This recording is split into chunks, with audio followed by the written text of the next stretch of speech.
又建收费站，这句话正在成为中国司机们的集体噩梦。你没看错，那些曾经免费的国道，现在正在以惊人的速度变成收费公路。这不禁让人怀疑，下一步是不是连呼吸新鲜空气都要付费了？江苏省205国道肃淮段已获批准设立收费站。根据江苏省政府的批复，这个收费站将在建成并符合通车条件后开始征收车辆通行费。这项收费将由宿迁、淮安两市联合实施。更让人瞠目结舌的是，收费标准1至4类客车每次要支付10元、12元、15元、15元，而1至6类货车更是要掏出10元、15元、30元、35元、40元、50元。这简直是对司机们钱包的一次突袭式打劫。然而，这只是冰山一角。自2021年以来，安徽、山西、甘肃、湖北、吉林、陕西、江苏、山东等多个省份纷纷加入了这场收费大军。仿佛一夜之间，全国的国道都披上了收费的外衣。难道这就是传说中的90年代车匪路霸又回来了？2009年1月1日，中国推行燃油税改革，一举取消了公路养路费等6项收费。当时，这被誉为便民利民的典范，让无数车主欢呼雀跃。然而，好景不长，短短10多年后，我们又回到了处处收费的时代。更讽刺的是，当初取消的养路费其实并没有真正消失，而是悄悄加在了油价里。现在国道又要收费，这不是赤裸裸的双重征税吗？一位愤怒的卡车司机老张说道：“我们已经在油价里交了养路费，凭什么还要再交一次？这不是明抢是什么？”面对公众的质疑声，一些地方政府搬出了收费公路管理条例作为尚方宝剑。然而，这个条例似乎成了为收费量身定制的橡皮图章。更令人不解的是，既然油价已包含了养路费，高速公路还单独收费，那国道再收费岂不是3重征税？一位法律专家一针见血地指出，与其这样，直接调增燃油附加费不就行了吗？现在这样做，不仅增加了收费成本，还可能引发更多社会矛盾。面对公众的不满，一些地方政府给出了财政紧张的解释。然而，这种说法却引发了更多的质疑。一位经济学家尖锐地指出，国道收费还得修收费站，招一大批吃空饷的人，还要采取各种措施，比如限高、限宽，甚至直接封线、乡道，防止过路车辆绕行。这样做，收上来的那点钱，减去为收费而增加的大笔开支，剩下的对增加地方财政收入就是杯水车薪。更令人担忧的是，这可能只是一个开始。一位资深财经评论员预测，放眼全国，还有几个地方财政收支没有赤字的。所以，国道收费必将全面实施。这是地方政府在房地产暴雷后绝望的一招。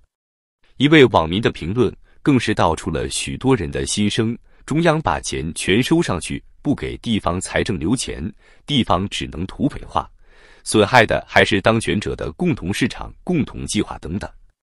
这不是在搬起石头砸自己的脚吗？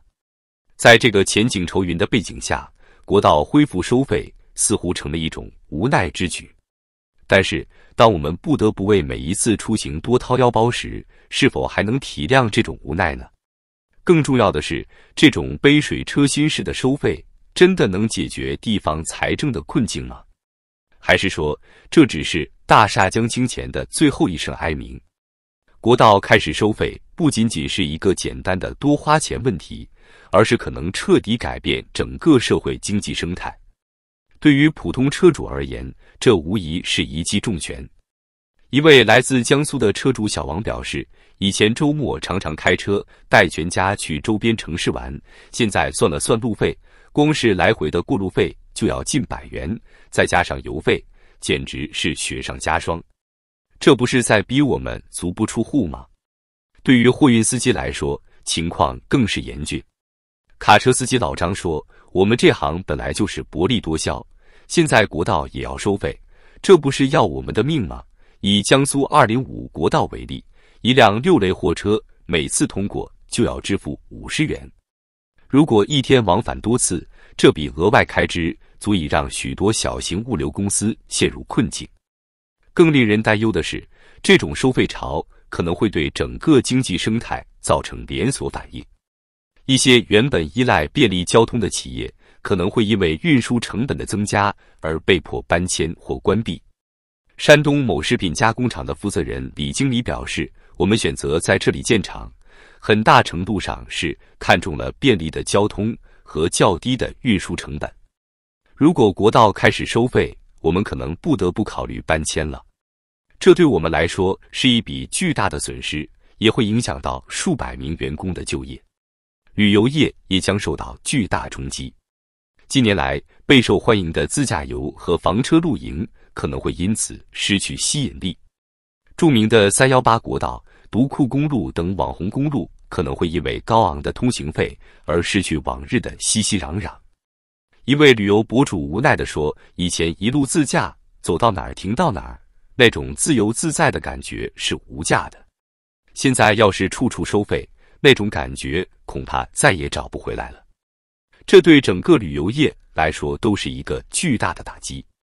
更可怕的是，这种收费潮可能会引发一系列的多米诺骨牌效应。”一位经济学家警告说，国道收费只是开始。